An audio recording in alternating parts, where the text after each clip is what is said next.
Hello and welcome to another edition of Motoring Northwest with me, Mark Stone, and as always, Ken the Cam. Today I'm here at Rookery Hall in Cheshire with Andy Heiron Dacia. Please note Dacia, not Dacia. Dacia brand manufacturer. Thank you very much. It's not every day that somebody actually gets my surname and the company I work for right. Basically, when did the Dacia range, it used to be here many years before, and then it went away, and now it's returned. How's it been accepted on the UK market? Oh, fantastic success. Just to sort of give you the potted history, the Dacia or Dacia, as most people call it, that was here in the 70s, it was a very different company.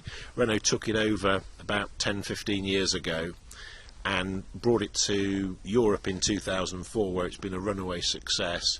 We were typically British, a bit late to the party, but we launched in January last year, so January 2013, with Duster, and we sold just over 17,000 vehicles, which is probably a record for first year sales of any new car company in the UK. So really pleased. On the back of the Duster, of course, you have the new Logan, Yep. which is a multi-purpose vehicle, hence its title, the MPV, and of course the Sandero, that on certain other programmes has been the butt of a few jokes, but is now proving itself to be besides being a good little vehicle, there's very few other vehicles out there can touch it price-wise. But there again, that's something that applies to all the Dacia range.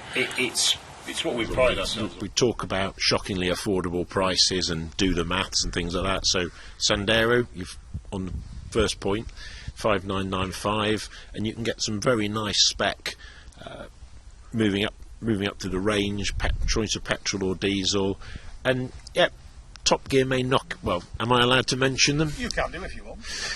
Certain popular motoring programmes may knock it, but whenever we're on Top Gear, we see, and James May's a big advocate, we see a massive spike in web interest, people making inquiries, test drive requests. So they say there's no such thing as bad publicity, and on that basis I'd say it's certainly working for us. Yeah.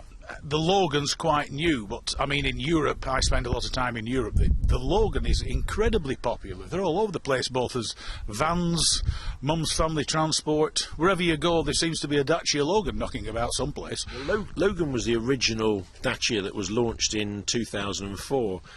Logan MCV that we've got in the UK is a very different car. It's basically an estate version of the Sandero. Big capacity, which is we say MCV for the C means capacity. It's a big estate car, and again starts at just under £7,000. I think the car you drove today was probably not much more than £7,000 on a press test day. So you know you really can't complain, and again from a price point of view, there's no one really to touch it. I mean that's the big thing, but with the three vehicles, in many ways, what direction is Dacia now taking? Are you looking into other possible models, other avenues to take them? Because from what I can see, the Dacia brand, the popularity is there, and customers, both existing and potential, will probably be looking for, shall we say, a bigger range from which to choose from, or to add a second Dacia to their collection. To be really honest with you, what you see is what you get. Certainly for the next couple of years, we would say the stepway version of Sandero is a model in its own right. So we've got we launched 4 cars in the space of 9 months, which is probably a bit greedy really, but the opportunity was there to do it. So what we've done is we've made sure that we've got the products in the right segments of the market. So the B segment, the small car segment, very popular with Sandero and with stepway.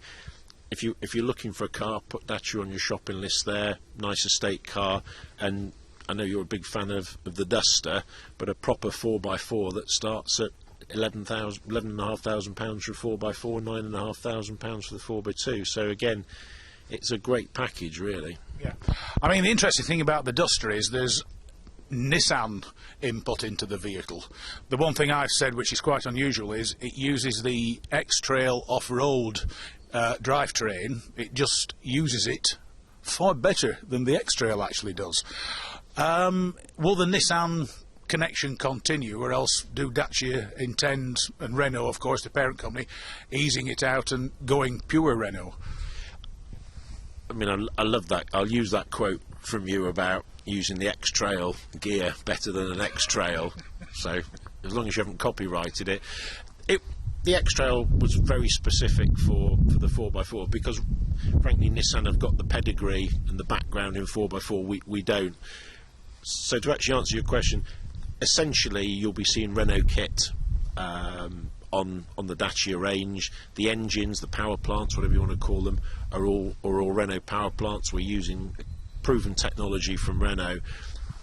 So I think it will be it'll be Renault, but we'll dip into the sort of Nissan toolbox, so to speak, as and when we need it, and the X-Trail and Duster is probably a very good example of that.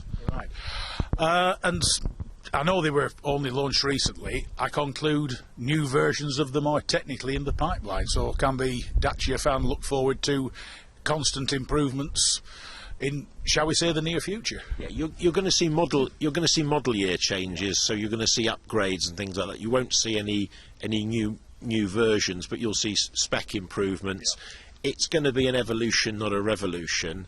And really, certainly, I wouldn't say to anybody that there'll be some supercar just round the corner. It's just the way the car industry, as you know, it's just the way the car industry works. Yeah. But yeah, it'll be some interesting stuff. Thanks very much indeed, Andy. And as I've said before, they may be the butt of a joke, but if you've never driven a Dacia, get yourself behind the wheel of one. You won't be pleasantly surprised, you'll be very surprised. Till next time, see you later. Thanks, Mark.